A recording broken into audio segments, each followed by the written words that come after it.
धाराशिवमध्ये आज जन आक्रोश मोर्चा। संतोष देशमुख आणि सोमनाथ सूर्यवंशींना न्याय मिळवून देण्याच्या मागणीसाठी रस्त्यावरती उतरणार।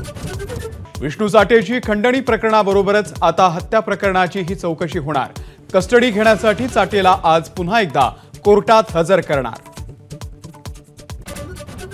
राजकारणामध्ये कधीही काहीही होऊ शकतं। शरद पवारांनी संघाचं कौतुक केल्याच्या प्रश्नावर फडणवीसांचं सूचक वक्तव्य।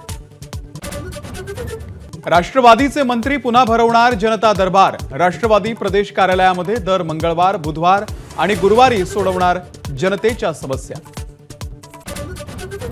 युगेंद्रच्या वेळी वाटलं शरद पवारांच्या मागे बारामती आहे, मात्र आता साहेबांनंतर बारामती अजितदादांच्या मागे।